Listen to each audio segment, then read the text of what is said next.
A Mali car bombing kills 4 civilians and wounds 31 others, including soldiers.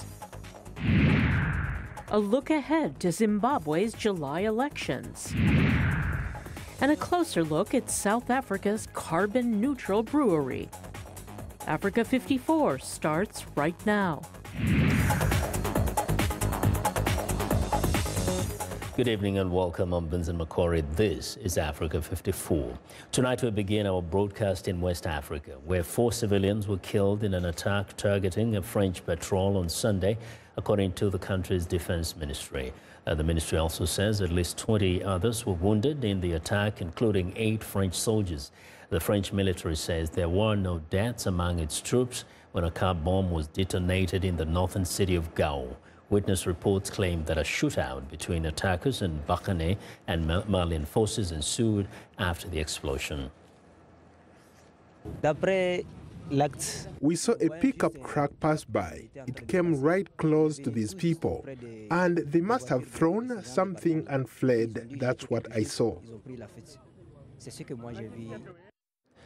The upsurge in violence comes as Mali readies for its presidential election July the 29th. A spokesman for UN Secretary General Antonio Guterres said the UN chief condemns the attack and reiterates the determination of the United Nations to continue to support, together with the international forces, the tireless efforts of the Malian authorities and people towards the stabilization of their country. No group has yet claimed responsibility for the attack. In a massive operation, the Spanish Coast Guard rescued 111 migrants on Monday and another 271 over the weekend, according to the nation's Maritime Rescue Service. The International Organization for Migration says more than 1,000 people have drowned in the Mediterranean Sea this year, sailing from Libya to Europe, with a rush in the past few days to beat an anticipated crackdown by the European Union. Most of the Spanish Coast Guard's rescue operations took place in the Strait of Gibraltar. Spanish Prime Minister Pedro Sanchez says his country is committed to a joint European response to illegal migration. The number of people lost at sea so far this year is less than half that recorded by this time last year. However, this past weekend was proven to be a deadly one for migrants attempting to cross the Mediterranean choppy waters. This weekend has been a particularly tragic weekend for migrants trying to get to Europe. On Friday, over 103 people drowned, including 3 babies who were brought from the sea. Their bodies were brought from the sea by the Libyan Coast Guard. And last night again, there was another tragedy in which we think as many as 100 migrants have drowned. This is according to the Libyan Coast Guard figures. The effort to reduce people smuggling has hinged in part on developing a coast guard for Libya that returns migrants caught offshore. However, there has been controversy over the conditions of their treatment in Libya. The journey by land through the Sahara and then across the Mediterranean remains world's deadliest migration route. The African Union Summit, under the theme of winning the fight against corruption, a sustainable path to Africa's transformation, ends on Monday in Mauritania. During the summit, the leaders held discussions on topics such as the AU's structural reform, the African Continental Free Trade Area, ways to resolve crisis in Africa, the realization of the African Agenda 2063, and the institutional reforms of the AU proposed by Rwandan President Paul Kagame, the current chairperson of the bloc. The Democratic Republic of Congo's presidential elections are scheduled to take place in December. VOA reporter John Linden spoke with Alexis Mutandango-Imwana, a deputy at the DRC's National Assembly, who elaborated on President Kabila's unclear position about running for another term during the next presidential elections. Mr. Kabila has been really a big problem in the electoral process. Because, well, the Constitution says clearly that, when you finish your second mandate, you don't have any right to come for the third one. And then, since then, they have tried for, many ways to do things so they can manage for him to come back for the third mandate. And considering Mr. Kabila as a presidential candidate, he should, by this time, tell everybody what his position, but he does not say it. But if he can clearly tell people that he's candidate or he's not candidate, and so, but nobody's fixed it up to now. We've been expecting Mr. Kabila to, just to tell for at any occasion, that he won't be a candidate, but he does not do it. Which means that, people are still suspicious about it. A pro-Kabila group, the Common Front for Congo, launched an electoral platform on Sunday without saying if President Kabila would run again later this year. A little south of the continent in Zimbabwe, voters head to the polls on July the 30th to elect a new president and members of both houses of parliament.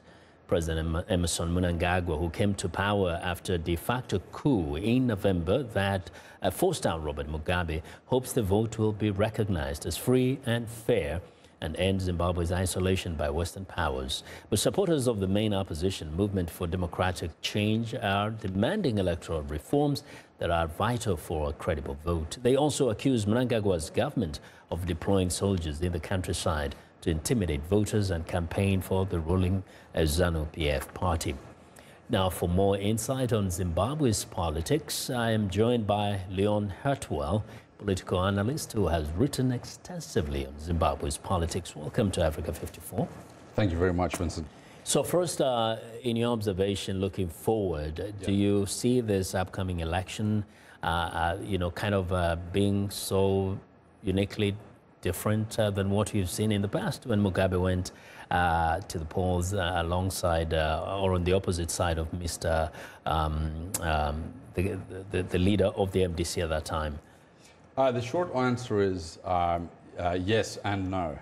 Yes, there are some differences because for the first time, ZANU-PF has a candidate who is now 20 years younger than the previous one. He's still fairly old, he's in his 70s, but he's much younger than what President Robert Mugabe was. And then in terms of the main opposition party, the MDC-T is now led by Nelson Chamisa. And Nelson Chamisa is also a young candidate. Some say he's quite vibrant and so on. So there are some changes in terms of the leadership. But in terms of why I also said no, there are some similarities. The parties are still the same.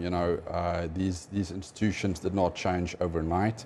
ZANU-PF is still ZANU-PF. What we saw in terms of the coup at the end of last year in November, it was a continuation of the old guard. It was trying to maintain those interests rather than to affect regime change as such. Now, in terms of and we saw this a few weekends ago when there was an explosion at the rally there. Is ZANU-PF together? I mean, are we looking at a party that may go to the polls splintered? Yeah, that's a good question. On the one hand, when Mnangagwa came into power, you have to understand what happens at the top is very important. And we haven't seen the rise of two open factions underneath Mnangagwa, or even just one faction, against Mnangagwa.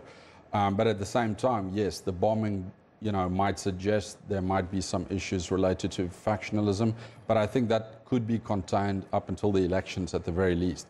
What you have to remember is when the military coup took place, there were some individuals within, notably the police and the Central Intelligence Organization in Zimbabwe, who were not completely on board with the military coup. So I think it relates to those issues. So let's talk about the opposition and MDC. To what extent do you see it ready for the upcoming election? Of course, they've complained about intimidation, especially in the countryside, and the electoral laws that don't favor them. Yeah. I think one of the biggest issues with regards to the MDC at the moment is just the internal factionalism. I think it's much worse than what it is within ZANU-PF. There are basically two leaders, Nelson Chamisa and then Thokozani Kupe, who are claiming to be the real leaders of the MDC-T that they claim they inherited from Morgan Tsvangirai. That's a huge weakness because in Zimbabwe, you have to kind of take the approach of my enemy's enemy, otherwise you will lose together. Also, I think there are a lot of organizational issues that they have to confront within the party.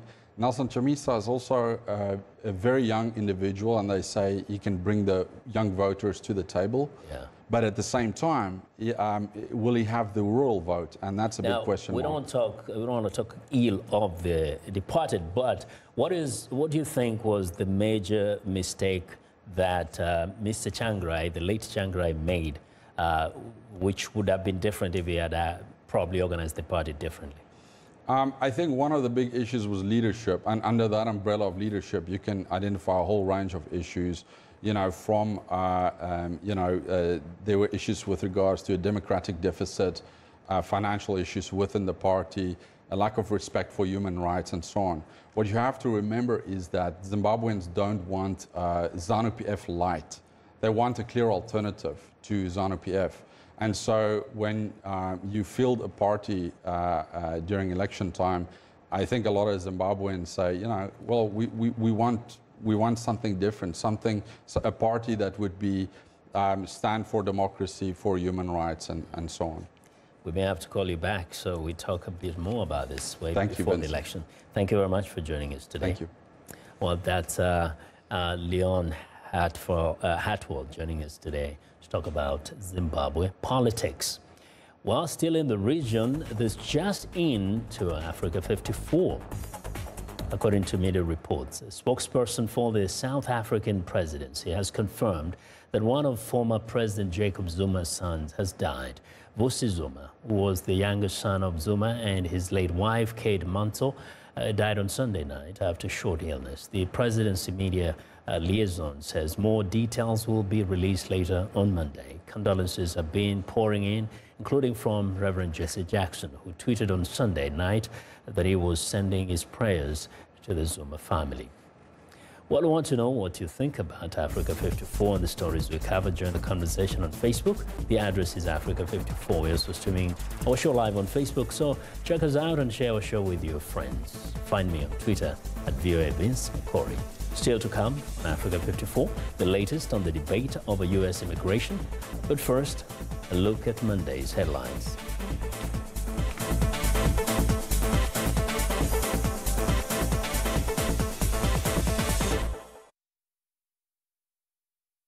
And 20 are injured in an attack against French Malian patrol in Gao on Sunday.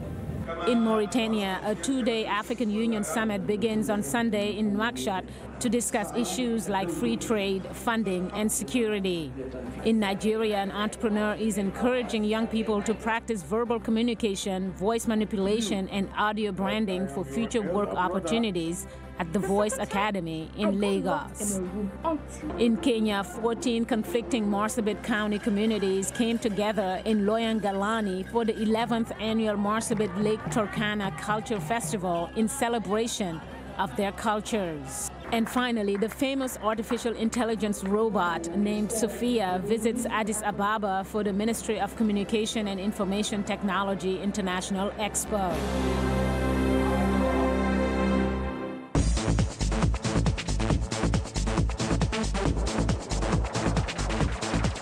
Well, the U.S. Capitol is getting up for a protracted battle over looming U.S. Supreme Court vacancy as President Donald Trump considers a replacement for Justice Anthony Kennedy, who is retiring at the end of the month. VOA's Michael Bowman reports from Washington. President Donald Trump wasting no time, tweeting he will announce a high court nominee July 9th. I'm going to pick the right person. I'm going to pick somebody that's outstanding. Senate Republicans are promising a confirmation vote before the November midterm elections. The Senate will vote to confirm Justice Kennedy's successor this fall. The president's nominee should be considered fairly. Democrats still seething over Republicans' refusal to consider former President Barack Obama's final Supreme Court pick are warning of a rightward ideological shift at the Supreme Court that could impact abortion rights, health care, gay rights, and labor unions in America for decades to come. After Kennedy's departure, the Supreme Court will be evenly divided between justices appointed by Republican presidents and justices appointed by Democratic presidents. Whoever fills Justice Kennedy's seat on the court will have the opportunity to impact the laws of the United States and the rights of its citizens for a generation. Democrats will not be able to block Trump's nominee on their own, but could be joined by moderate Republicans who back abortion rights and oppose some of the names on Trump's list of potential nominees. I'm not going to go into which ones those are, but there are people on that list whom I could not vote for. In recent media interviews, Trump has declined to say whether views on abortion would be a deciding factor in choosing a nominee. But as a candidate in 2016, Trump signaled a clear intention to pave the way for overturning the Supreme Court's landmark 1973 decision establishing abortion rights nationwide. That will happen, and that'll happen automatically, in my opinion, because I am putting pro-life justices on the court. Last year, 3 Senate Democrats joined Republicans to confirm Trump's first Supreme Court nominee, Neil Gorsuch, a staunch judicial conservative. Trump could have even more high court vacancies to fill during his presidency, as Kennedy is one of 4 justices over the age of 70. Michael Bowman, VOA News, Washington. Thousands of protesters in Washington and locations across the country rallied over the weekend to protest the Trump administration's policy of separating children from their families at the border. The largest event was held outside the White House. Here's VOA's Jill Craig. We belong together! Demanding that families belong together, protesters in cities across the U.S. demanded that the Trump administration end its zero-tolerance policy at the border, which allows U.S. officials to criminally charge migrants who enter the country illegally. You know, we're a country of immigrants. We always have been. And to think that now somehow that's a bad thing, that immigration is a bad thing, it's just astounding to me that that's acceptable as even a valid argument. The policy, implemented in April, resulted in the separation of more than 2,500 children from their parents. Following public outcry, Trump reversed the family separation policy on June 20th. A federal judge ruled that officials must stop detaining parents from their minor children and specified deadlines for reuniting those already separated, also demands by the protesters. U.S. Attorney General Jeff Sessions has said that a crisis has erupted at our southwest border that necessitates an escalated effort to prosecute those who choose to illegally cross our border. Trump's press secretary, Sarah Huckabee Sanders, said in June the administration has consistently said it would enforce the law and protect its borders. Some protesters urged politicians and other officials to acknowledge that their ancestors likely had immigrated to the United States. I say that they should think back into their past of the immigrants that came over and the shoulders that they're standing on. If they did that, they might have a very different view. In New York, protesters marched across the Brooklyn Bridge. People also rallied in Los Angeles, Houston, Chicago, and other cities across the country. Well, I would hope someone would pay attention and, maybe it wouldn't change their minds necessarily, but just take into account that so many people feel so strongly about this and maybe just re-examine their own their views. According to the Department of Homeland Security, 2,047 children remain separated. Officials say more than 500 children have been reunited with their families. Trump administration officials have said repeatedly they know where all the separated children are, although it has been disputed by attorneys and advocates. Jill Craig, VOA News, Washington. Well, 14% of the U.S. population, almost 44 million people, are immigrants. Many are closely watching the immigrant crisis at the U.S.-Mexico border and have strong feelings about the Trump administration's hard line on immigration.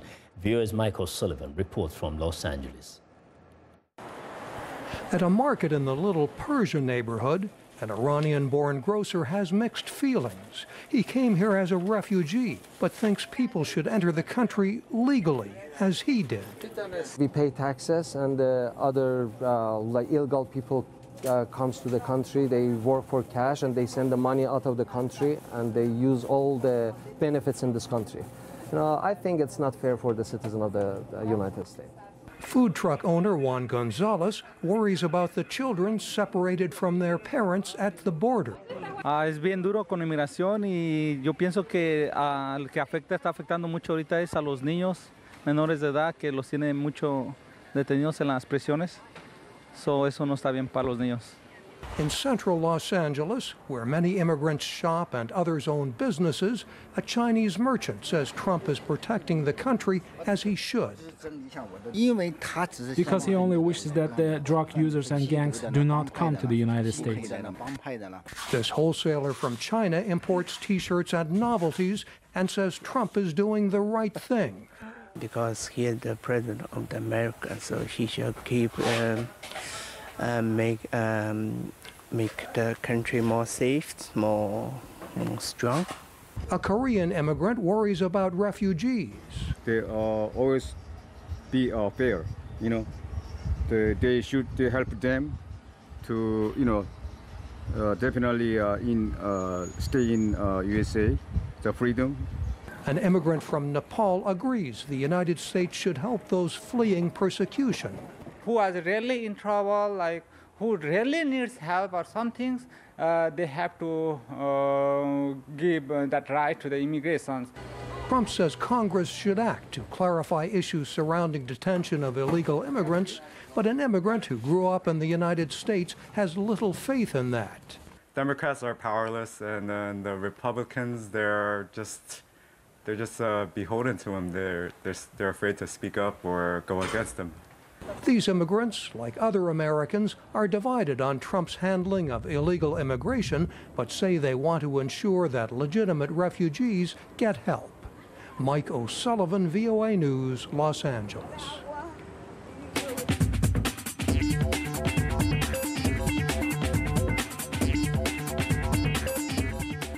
Welcome back to Africa 54, and here's what's trending. Now, reducing energy and water usage are just some of the measures being undertaken to achieve carbon neutral status at the Darling Brewery near Cape Town. More efficient equipment, meters to measure energy consumption, and sensitizing staff were some measures taken on the road to carbon neutrality. An added bonus to this sustainability initiative is also turning spent grain into a crisp product to accompany the beer. This process has seen Darling Brewery recognized as the first brewery in Africa to attain carbon neutral status. The brewery hopes it will get people thinking about sustainability when customers see the carbon neutral label on its beer. Next up, young students at a primary school in southeast England took part in a new lesson designed to teach kids that Afro hair is good. Now, the class comes ahead of the World Afro Day in September and is designed to educate children about Afro hairstyles, according to its founder, Michelle De Leon. The campaigner believes that there is cultural prejudice against natural hairstyles for people of African origin and that it could potentially be damaging to children's self-esteem. Schools and teachers are given access to a free downloadable lesson plan, and there are also tutorial videos that teach kids to research and make their own videos about Afro hairstyle. Well, and finally, a London-based artificial intelligence company says its AI robot doctors can diagnose patients just as well as a human clinician. The company says the app isn't intended to replace GPS, but can be used to free up already overworked doctors and also help improve waiting times for patients. Since 2016, Babylon has partnered with the Rwandan government to deliver accessible healthcare to around 2 million registered users in rural and remote areas. It is the first country to make this technology available nationwide and gives Rwandans access to healthcare through their mobile phones, including artificial intelligence symptoms checking and live telephone consultations with trained nurses and doctors. Many elementary schools around the United States have started gardens to give their young students hands-on experience with growing and eating vegetables, learning about nutrition and nature in the process. The Ecology Club at P.B. Smith Elementary School in Warrenton, Virginia, started its garden a couple of years ago. Here's VOA's Faith Lapidus. The young members of Barbara Denise Ecology Club are putting what they learned in class into practice. We're going to be really gentle. In the butterfly garden. We talk about the need for a certain plant for an organism to survive. The big one is the milkweed. That is the host for the butterfly, the monarch specifically, and we've planted from seed milkweed plants. Here they can come up with amazing observations and discoveries. We saw several swallowtails caterpillars, and there's this really fat one that should be turning into a chrysalis soon. I'm quite surprised at how it can turn into a chrysalis, and then just how does its body form into the beautiful body of a butterfly? We talk about the cycles because we've got our eggs, we've got our larva caterpillar, and then we've got this chrysalis, and then they're waiting patiently for it to emerge. The students' patience was rewarded when monarch butterflies landed in their garden. Monarchs lay their eggs only on milkweed plants, which have been disappearing due to the use of herbicides and weather conditions. That means monarchs have fewer places to stop on their long migration between Canada and Mexico. I only thought they pollinated one flower for some reason, but then I learned that they pollinated a lot of flowers, and that if we didn't have butterflies, we probably wouldn't have any food, and we wouldn't be alive. You can tell they're more green than the monarchs. The butterfly garden is the brainchild of Keely Scott, a former P.B. Smith student who's now in high school. She needed a project for her Girl Scout club and thought bringing butterflies to her old elementary school would be perfect. We had a butterfly bush in my house off the side of my deck, and we actually had to cut it down when we built our deck, and I missed it so much, and I loved looking at all the butterflies, and I was like, wow, well, we have a decreased population in our area, and I thought, oh, well, I can fix that. So I developed this idea, and Miss Denise supported me 100%. Not only did she present her old school with a beautiful garden, she serves as a positive role model for its students. We want the kids to take ownership of those gardens and come back, just like our senior Keely Scott has come back and created the butterfly garden. We hope that their love for the environment started at P.B. Smith, and we have seen it evolve. And so our hope is that it will continue. Saving butterflies gives these kids a reason to be proud. He's so cute! And an incentive to continue helping the environment. For writer Faiza El Masri, I'm Faith Lapidus, VOA News. Well, and that's our show for today. Be sure to watch Africa 54 on our website at voaafrica.com. For more news, tune in to VOA's evening radio show Africa News Tonight at 1800 UTC. And in the mornings today, Break Africa between 0300 and 0600 UTC, Monday through Friday. Thanks a lot for watching from all of us in Washington. Have a good night.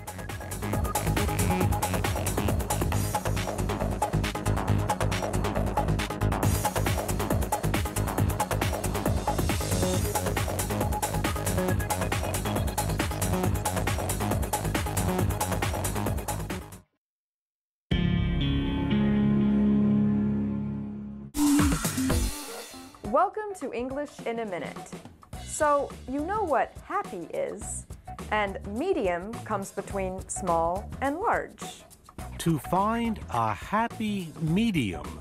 So, is this idiom about feeling kind of happy? How is it going with your neighbor? Is he still complaining about your playing the trombone at night? He was, but it's fine now.